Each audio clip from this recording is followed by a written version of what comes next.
with how they were advised to choose courses, high dissatisfaction with the choices they made, high degree of regret for many of the choices they made in their college years.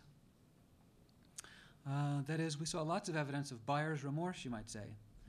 Now, in response to this, the college has, in typical bureaucratic fashion, appointed a new dean of advising, to help organize and structure the advising process more carefully, so maybe students will get better advised and feel less regret once they graduate. But even with, and I think the new dean of advising has made progress, and we have improved the advising process, but even so, students are still basically at the mercy of whatever advisor they happen to be assigned to, and that advisor's interests or knowledge has a way of guiding the students. Students don't have any kind of impartial or systematic guidance through the curriculum. Our committee also sampled 50 transcripts of randomly picked 50 transcripts of graduating Dartmouth seniors, just to see how they met their distributional requirements. And that evidence, too, confirms what Kronman said, that it was very scattershot, very random kind of assortment of courses used to meet the requirements. It was very hard to find any thematic unity, apart from, again, the major or minor that they have chosen. I think we live in, Ava Brand calls, we live in an age of inundation now. We're in a tsunami of new disciplines, new information, new knowledge. And amidst this huge profusion, it's very difficult to distinguish, especially for our students, the core of knowledge that changes very slowly from all the rapid change at the periphery and the frontiers of knowledge. Most students, I think, want a solid grounding in the core of human knowing so that their college education will provide the basis for a lifelong of learning. That is, they realize that if your college education is dominated by the periphery, the rapidly changing periphery of knowledge, that having the most up-to-date education will mean that you have the most quickly out-of-date education.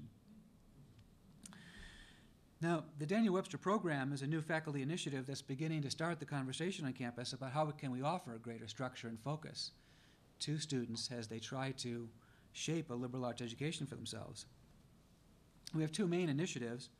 The first you might call curriculum enrichment. That's the annual lectures like this one, and we'll have annual conferences in the fall that bring together ancient and modern perspectives on questions of permanent moral and political importance. That's a way for students to see that what they're studying in college really does have a bearing on the burning questions of the day. The first conference this fall will be called Socrates or Rousseau, Ancient and Modern Perspectives in Education. So again, it'll be, I think, a wonderful way to bring to bear ancient and modern learning on these important current topics. Our second initiative will have to be in making proposals for new curricular offerings. Our faculty steering committee has been discussing, refining, bringing forward to the college for approval two main curricular proposals. One proposal is called Sequences in the Liberal Arts, and here we build on the existing humanities sequence at Dartmouth to try to offer a social sciences sequence and a natural sciences sequence. In this way, freshmen who want it, this will be an optional program for freshmen, or freshmen who want it could get a systematic and disciplined introduction to the three main divisions of the college by means of the classic works in those fields. The second proposal would be for an optional minor called Touchstones in Liberal Arts. And here we found that there are 30 courses buried in the ORC among the 1,600. There are 30 that really focus on great books. And we've shown ways in which those courses can be organized into several themes to offer a coherent minor focused on great books. So please, yeah, back there. Zachary Hyatt back there. This question is actually for you, Professor, but I eagerly invite Professor Kronman to respond. So, what form might religious humanism take? Because my understanding of secular humanism is that it is not the negation of religious belief, but rather the mere bracketing of the question of religion in its entirety. Kind of like Edmund Husserl's phenomenological reduction is the bracketing of the question of idealism versus realism, or the reality of human existence, as guided as the reduction may be. But I was wondering what form might this religious humanism take in response to secular humanism, and then I'd love to hear Professor Kronman's response. That's a great question. Yeah, really. I like the distinction between a secularism that would simply deny religion outright versus your sophisticated secularism, which would bracket, I guess, religious questions, set them aside in some way. Well, it's an interesting distinction. I guess, though, in both cases, it wouldn't be adequate in a pedagogical context, because I think, as Professor Kronman agrees, that any disciplined exploration of the meaning of human life simply can't bracket questions of religious dimension and meaning. It's too fundamental to basic human longings. The question of whether there is a transcendent realm, our own experience of our own longing for escape from certain aspects of our own mortality, these are too central, it seems to me, to the human condition. To simply bracket them, that would be a kind of trivialization of the human condition. So I don't think that we can either deny religion or bracket it. I think we have to engage it.